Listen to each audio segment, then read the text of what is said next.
ओम श्री परमात्मने नमः। यथार्थ गीता अध्याय 17 श्लोक 10 और 11। यात यामम गतर्षंपूर्ति पर्युषितं च यत उच्छिष्टम अपि च अद्मेध्यम भोजनम तामसं प्रियम्। अफलाकांक्षिवे यज्ञ विधिदृष्टय युज्यते इष्टव्यम एव इति मनः समाधाय स सात्विक। भगवान बोले, अर्जुन, जो भोजन अधपका, सुनना ध्यान से, अधपका भोजन और रस रहित भोजन और दुर्गंध युक्त भोजन और बासी भोजन और उच्छिष्ट है तथा जो अपवित्र भी है, वह भोजन तामस पुरुष को प्रिय है। वह तामस पुरुष को ही प्रिय और अच्छा लगता है, जो नरकगामी होता है।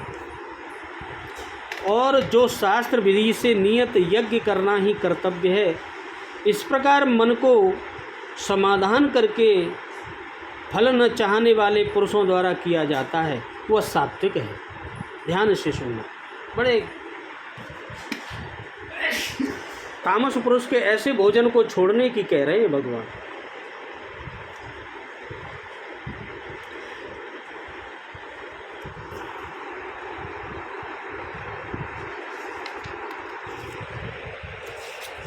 जो भोजन देर का बना हुआ हो, अधपका हो, गत रसम यानी रस रहित का अर्थ यह नहीं कि जल की मात्रा कम हो, बल्कि शरीर के लिए स्वास्थ्यवर्धक रसायन से जो रस रहित है, जिसमें कोई है ही नहीं विटामिन, ऐसा। और दुर्गंध युक्त यानी बासी, और उच्छिष्ट यानी झूठा, किसी का झूठा भी नहीं खाना चाहिए, और अपवित्र भी है, वह तामस पुरुष को प्रिय होता है। प्रश्न पूरा हुआ। और अब भगवान कह रहे हैं, जो यज्ञ विधि दृष्ट शास्त्र विधि से निर्धारित किया गया है, जैसा पीछे अध्याय 3 में यज्ञ का नाम लिया, अध्याय 4 में यज्ञ का स्वरूप बताया कि बहुत से योगी प्राण को अपान में, अपान को प्राण में हवन करते हैं। प्राण अपान की गति निरोध कर प्राणों की गति स्थिर कर लेते हैं।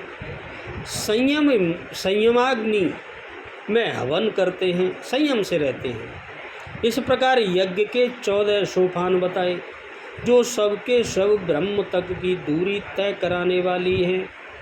एक ही क्रिया की ऊंची नीची अवस्था है। संक्षेप में यज्ञ चिंतन की प्रक्रिया का चित्रण है, जिसका परिणाम सनातन ब्रह्म में प्रवेश दिलाता है। जिसका विधान इस शास्त्र में किया गया है, उसी शास्त्र विधान पर पुनः बल देते हैं भगवान। और के अर्जुन, शास्त्र विधि से नियत किए हुए जिसे करना ही कर्तव्य है, तथा जो मन का निरोध करने वाला है, जो फल को न चाहने वाला पुरुषों द्वारा किया जाता है, वह यज्ञ सात्विक यज्ञ है। भगवान ने स्पष्ट किया, बिना फल की इच्छा के बस भगवान के लिए करना।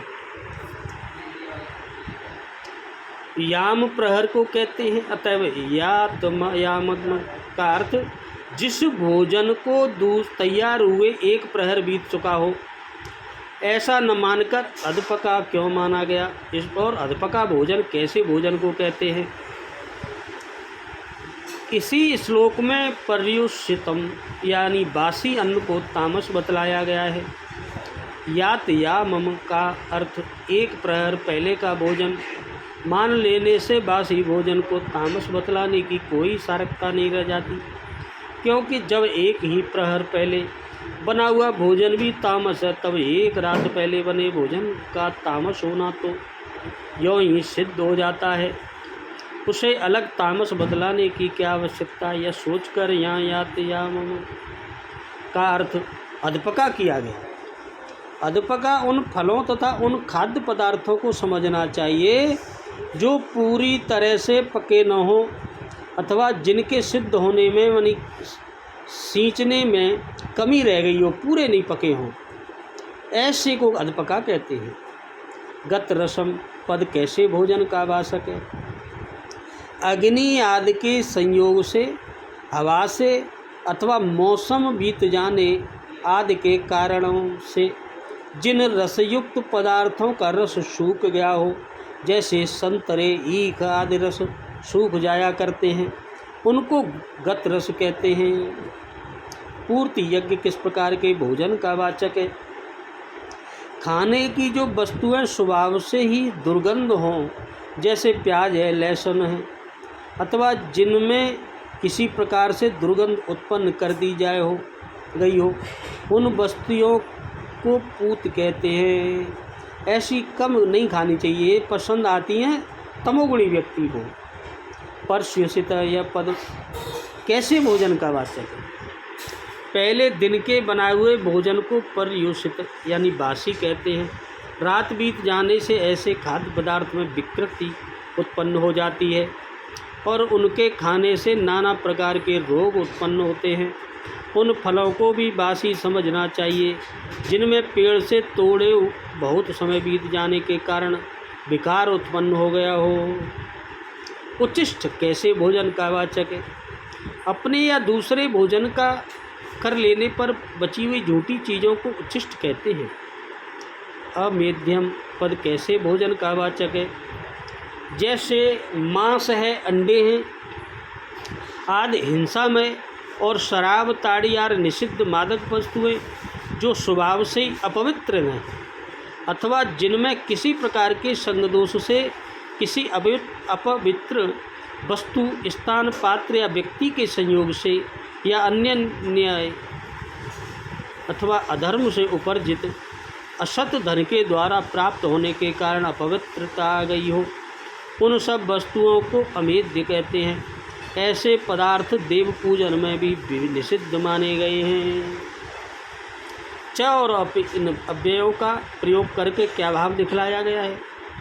इनके प्रयोग से यह भाव दिखलाया गया है कि जिन वस्तुओं में उपयुक्त दोष थोड़े या अधिक हो, वे सब वस्तुएं तो तामस है ही। उनके सिवा जैसे गांजा है, भांग है, अफीम है, तंबाकू है, सिगरेट है, बीड़ी है, अर्क है, आसव है और अपवित्रित दवाइयाँ आदि तमोगुण उत्पन्न करने वाली जितनी भी खान पान की वस्तुएं सभी तामस हैं। ऐसे भोजन तामस पुरुषों को प्रिय होते हैं। इसका क्या भाव है। इससे भगवान ने यह दिखलाया है कि उपर्युक्त लक्षणों से युक्त भोजन तामस हैं और तामस प्रकृति वाले मनुष्य ऐसे ही भोजन को पसंद किया करते हैं। यही उनकी पहचान है। ऐसे लोगों को आप पहचान सकते हैं कि ये तामसी है। इस प्रकार भोजन के 3 भेद बतलाकर अब यज्ञ के 3 भेद बतलाए जाते हैं। उनमें पहले करने योग्य सात्विक यज्ञ के लक्षण बतलाने हैं भगवान। हम सबको कैसी यज्ञ करना चाहिए और कैसी नहीं करनी चाहिए भगवान वह भी बता रहे हैं। यज्ञ क्या है। विधि दृष्ट पद का अर्थ है और यहाँ इस विशेषण का प्रयोग क्यों किया गया। विधि दृष्ट से भगवान यह दिखलाते हैं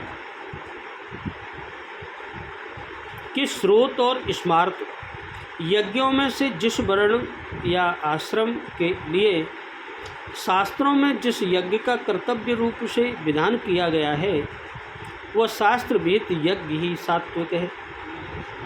शास्त्र के विपरीत मन माना यज्ञ सात्विक नहीं है। यहाँ यज्ञ पद किसका वाचक है।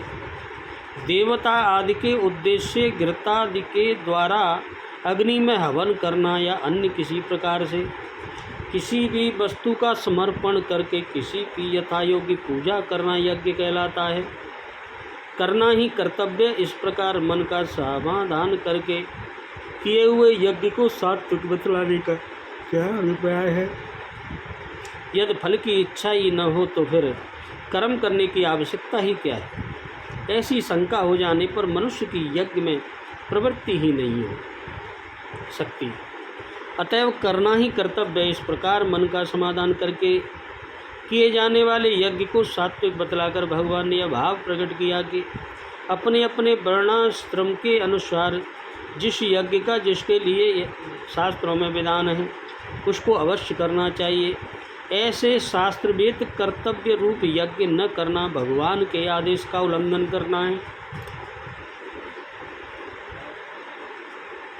इस प्रकार यज्ञ करने के लिए मन में दृढ़ निश्चय करके निष्काम भाव से जो यज्ञ किया जाता है वही यज्ञ सात्विक होता है। अपलांग छेवे पद कैसे कर्तव्य कर्ता का वाचक है और उनके द्वारा किए हुए यज्ञों का सात्विक बतलाने का क्या भाव है।